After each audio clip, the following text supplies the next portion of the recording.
안녕하세요 여러분, 아이러브나인입니다. 오늘 진짜 엄청난 소식 들고 왔어요. 테슬라가 드디어 태양광 사업에 본격적으로 시동을 걸기 시작했거든요. 그동안 전기차랑 메가팩 파워월로만 난리치더니 이번엔 진짜 제대로 된 주거용 태양광 패널을 내놓았습니다. 자, 시작하기 전에 여러분 구독과 좋아요, 알림 설정까지 딱 눌러주시면 테슬라 관련된 최신 소식들 절대 놓치지 않고 바로바로 받아보실 수 있어요. 솔직히 말하면 테슬라의 태양광 사업이 그동안 좀 방치되어 있었어요. 어떻게 보면 구형 오토파일럿 버전으로 돌아가는 느낌이었달까요? 테슬라 에너지 부문은 메가팩 버전이랑 파워월 버전 3로 엄청나게 성장했는데 정작 태양광 패널은 거의 손도 안 댔거든요. 근데 이제 테슬라가 완전히 새로 설계된 주거용 태양광 패널 배송을 시작했어요. 여기서 제일 중요한 게 뭐냐? 바로 외관이에요. 집 밖에서 봤을 때 예쁘게 보이는 거요. 그리고 또 하나, 그늘에 대한 내성이 엄청나게 좋아졌습니다. 최근에 테슬라가 출시한 솔라엔 파워월 리스 프로그램이랑 같이 묶어서 보면 이게 주거용 태양광 시장에서 가장 큰 두 가지 문제점을 정주준한 거예요.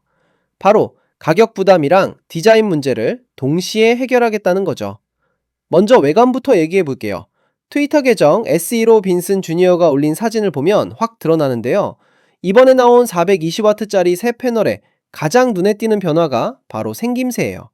솔직히 태양광 패널이 그동안 왜 안 팔렸냐면 진짜 공장 지붕에나 올릴 법한 산업용 스타일이었거든요. 번쩍번쩍한 알루미늄 클램프가 보이고 은색 프레임이 있고 패널이랑 지붕 사이에 틈이 다 보이고요. 완전 보기 안 좋았어요. 테슬라는 이 문제를 정면으로 공략했습니다. 새 패널은 완전히 검은색 마감 처리가 되어 있고 더 두꺼운 건축용 프레임을 썼어요. 그래서 전체적으로 무광 검은색으로 통일된 외관을 갖추게 됐죠. 여기다가 새로운 숨김 장착 시스템을 도입했는데 레일이 없는 하드웨어를 사용해서 패널이 지붕에서 고작 1.57인치밖에 안 떠 있어요. 기존 시스템보다 3인치나 낮아진 겁니다. 이게 왜 중요하냐면요. 집 지붕에 완전히 딱 붙어서 올라가는 거예요. 집의 전체적인 미관을 해치지 않으면서 자연스럽게 녹아들죠. 테슬라의 프리미엄 제품인 솔라루프는 엄청 비싸잖아요. 그거랑 일반적인 렉 방식으로 설치하는 태양광 패널 사이에 간격을 메워주는 역할을 하는 거예요.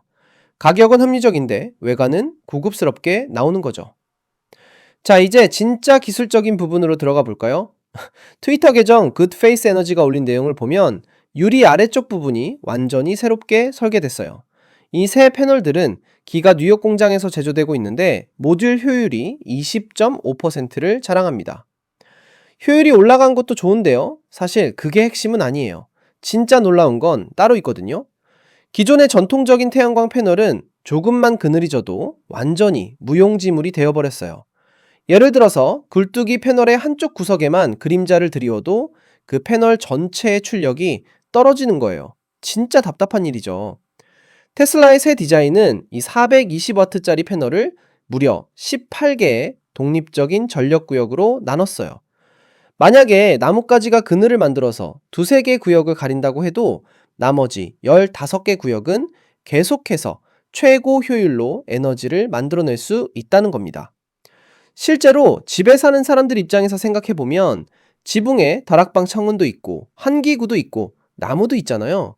그런 환경에서도 실질적인 하루 전력 생산량이 엄청나게 높아진다는 거예요. 겉으로 보이는 최대 출력이 410W에서 420W로 고작 10W 올라간 것처럼 보여도 실제 발전량은 훨씬 더 많이 증가한다는 얘기죠. 근데 여러분, 솔직히 말씀드릴게요. 패널이 아무리 예뻐지고 기술이 좋아져 봤자 일반 가정에서 가장 큰 장벽은 뭘까요? 바로 가격입니다. 태양광 패널이랑 저장 시스템을 다 합치면 쉽게 3만 달러를 넘어가거든요. 우리나라 돈으로 치면 한 4천만 원 넘게 드는 거예요. 지금처럼 금리가 높은 상황에서 그 돈을 한 번에 내는 건 정말 부담스러운 일이죠. 테슬라가 최근에 출시한 솔라인 파워월 리스 프로그램이 바로 이 문제를 겨냥한 겁니다. 초기 비용이 거의 들지 않거나 아예 안 드는 리스 옵션을 제공하는 거예요. 엄청난 대출을 받는 대신에 고객들은 태양광 에너지랑 파워월의 백업 기능에 대해서 매달 고정된 금액만 내면 되는 거죠. 그럼 테슬라 솔라가 다시 돌아온 걸까요? 이 조합을 보세요.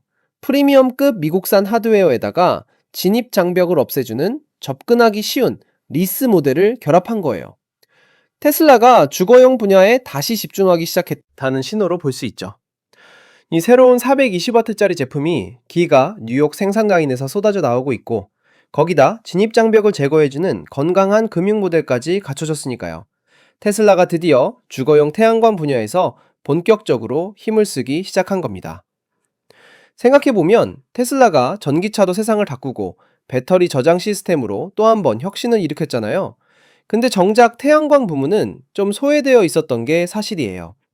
2016년에 솔라시티를 인수하고 나서도 솔라루프 같은 초고가 제품에만 집중하다 보니까 일반 소비자들이 접근하기엔 너무 먼 얘기였거든요. 그런데 지금 이 시점에서 왜 테슬라가 주거용 태양광에 다시 올인하는 걸까요? 전 세계적으로 친환경 에너지 전환이 가속화되고 있고, 각국 정부에서도 재생에너지에 대한 보조금이나 세금 혜택을 늘리고 있잖아요. 거기다 전기요금은 계속 오르고 있고요. 이런 타이밍에 가격 부담을 확 낮춘 리스 프로그램이랑 예쁘고 효율 좋은 패널을 내놓으면 시장 반응이 폭발적일 수밖에 없는 거죠. 특히 18개 독립전력구역이라는 기술은 정말 게임 체인저예요. 기존 태양광 패널의 가장 큰 약점이 부분 음영 문제였거든요. 아침에 햇빛이 딱 좋은데 나무 그림자가 패널 한쪽만 가려도 전체 발전량이 뚝 떨어지는 거예요. 근데 이제는 가려진 부분만 빼고 나머지는 계속 100%로 돌아가니까 실사용 환경에서의 발전량이 엄청나게 개선되는 겁니다. 미국 기가디옥 공장에서 생산한다는 점도 눈여겨볼 필요가 있어요. 요즘 미국 정부가 자국 내 제조업 육성에 엄청 신경 쓰고 있잖아요. 인플레이션 감축법이나 여러 가지 법안으로 미국산 제품에 추가 혜택을 주고 있고요. 테슬라 입장에서도 미국에서 만들어서 미국에서 파는 게 보조금 받기도 좋고 물류비도 줄이고 일석이조인 거죠. 리스 프로그램도 정말 영리한 전략이에요. 초기 비용 부담 없이 매달 일정 금액만 내면 태양광 패널이랑 파워월을 다 쓸 수 있다는 건 렌트카나 휴대폰 할부처럼 친숙한 개념이잖아요. 사람들이 3만 달러 넘는 돈을 한 번에 내기는 부담스러워도 한 달에 몇백 달러씩 내는 건 전기요금 아끼는 걸로 충분히 상쇄할 수 있으니까요. 이렇게 보면 테슬라가 태양광 시장을 공략하는 전략이 정말 치밀하게 짜여져 있는 걸 알 수 있어요. 디자인으로 심미적 장벽을 없애고, 기술로 실용성을 높이고, 금융 모델로 경제적 부담을 줄이고, 삼박자가 딱 맞아떨어지는 거죠. 으로 주거용 태양광 시장이 어떻게 변할지 정말 기대되네요. 테슬라가 전기차 시장에서 그랬던 것처럼 태양광 시장도 완전히 뒤집어 놓을 수 있을지 지켜봐야겠죠? 여러분, 오늘 영상 재미있게 보셨다면 구독과 좋아요 꼭 눌러주시고요. 알림 설정까지 해놓으시면 테슬라 관련 최신 소식 제일 먼저 받아보실 수 있습니다. 다음에도 더 재밌는 소식 들고 올게요. I love 9이었습니다. 감사합니다.